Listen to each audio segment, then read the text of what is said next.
Don't be afraid to fail. Don't be afraid to take risks. Learn to use your voice now. Ask questions. Ask stupid questions. Be laughed at. Get it wrong. Trip, fall, and then get back up. Do your homework. Do chores. Have responsibilities, because what I tell my kids, you have to practice who you want to be. You don't wake up one morning and you're suddenly who you think you want to be. You have to put some energy into it. So if you want to be an honest person, you have to be an honest person every day, even starting at 3 and 4 and 5, right?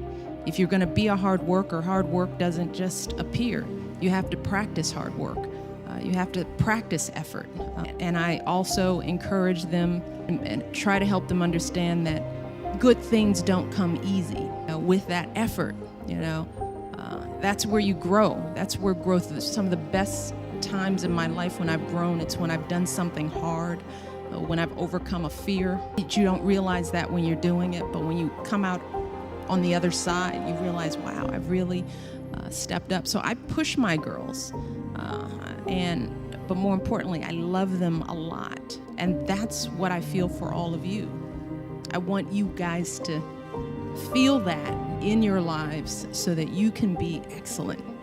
Because other people told me that I might not be able to do well in school for whatever reason. I was always a good student. I worked hard, but I thought there was some magic that happened that made you really, I didn't know that it was just plain old hard work.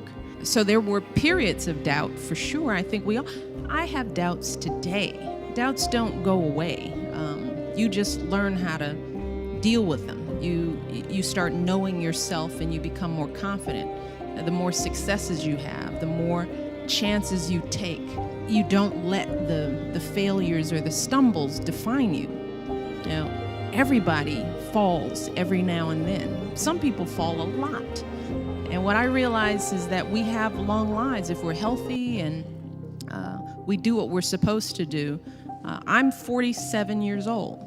So think about it. Whatever mistake I made when I was 13, who cares? So think about life as a long trajectory. But at the same time, you don't want to make huge mistakes, because when you're young, making big mistakes can last forever, right? So you want to choose wisely. But the stumbles, the lessons learned, that's part of life that makes you grow. But I came to know that. I didn't know that when I was your age. I thought every mistake was the end of the world. I'll never get into school. I'll never be, of course, we all feel that way. But just continue to work, put the effort in. And I think that has been some of what's helped me being First Lady. First of all is knowing who you are and being confident in yourself, because there'll be, Clarissa, what did you say? Pushing beyond other people's labels of you, right? That's a big part. That's what we do to each other all the time. We don't even know each other, and we already determined from one glance, meeting, one line, one word, one phrase, this is who you are. So you have to know who you are before that. And you live that reality, and you keep living it out no matter what. And if you're have good character and good intentions, that ultimately shines through. But in the end, it's hard work. And I like to work hard, and I like to do good things. And you practice that now. And believe it or not, I didn't know it. It prepared me to be the First Lady of the United States. I didn't know. I guess I'm doing okay. But you know what? Every day we just get up and keep doing what we think is the right thing. Read, write, read. If the president were here, one of his greatest strengths is reading. That's one of the reasons why he's a good communicator, why he's such a good writer. He's a voracious reader. So we're trying to get our girls, no matter what, to love reading and to challenge themselves with what they read, not just read the gossip books, but to push themselves beyond and do things that maybe they wouldn't do. So I would encourage you all to read, just keep reading. And writing is another skill. It's practice. It's practice. The more you write, the better you get. Drafts. Our kids are learning. The first draft means nothing. You're going to do 7, 10 drafts. That's writing. It's not failure. It's not the teacher not liking you because it's all marked up in red. When you get to be a good writer, you mark your own stuff in red. And you rewrite, and you rewrite, and you rewrite. That's what writing is. And if you come out with those skills, and then you're confident, and you can articulate, and you can stand up straight and look anybody in the eye and say, this is who I am, it's a pleasure to meet you. That's one of the things we try to do with our mentoring program with young girls. My message to them is if you can walk into the White House and meet the First Lady and say, my name is, how are you, and look me in the eye, then there's nothing you can't do. That's why it's important. If you guys walked here, are sitting here in front of all these people, standing tall, asking questions, using your voice, you have to practice that. These arenas just show up again and again, and then you just get used to it. The nerves go away, and you start relaxing into your own abilities. But it's practice. You just have to work hard. That's it. You have to push yourselves. That's the only thing. This does not come easy for anyone. Everyone here, regardless of their background, got here because they worked hard.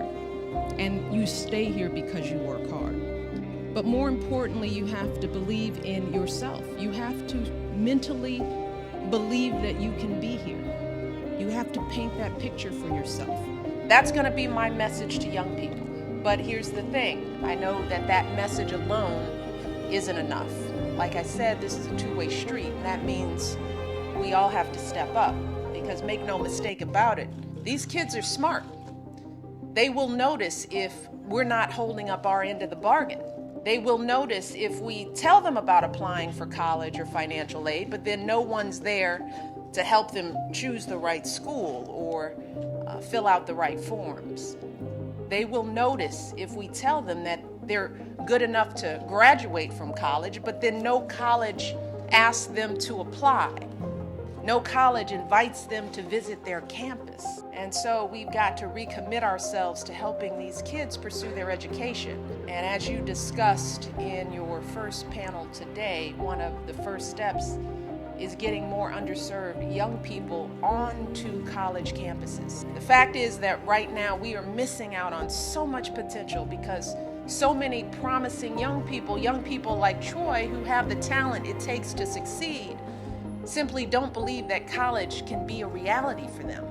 Too many of them are falling through the cracks, and all of you know that all too well. And that's why so many of you are already finding new ways to reach out to the underserved students in your communities.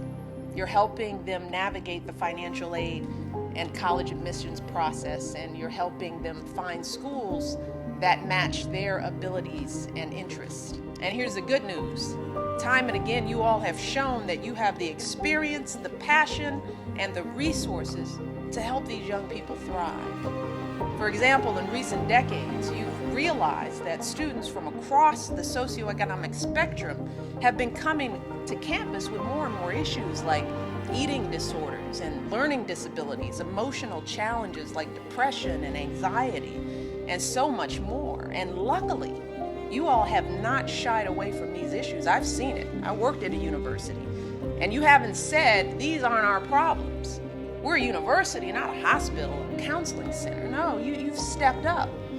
And while there's still work left to do on these issues, you're working every day to support these kids through treatment programs and outreach initiatives and support groups, because you know that these issues have a huge impact on whether students can learn and succeed at your school. So now, as you begin to see more and more underserved students on your campuses, we need you to direct that same energy and determination toward helping these kids face their unique challenges.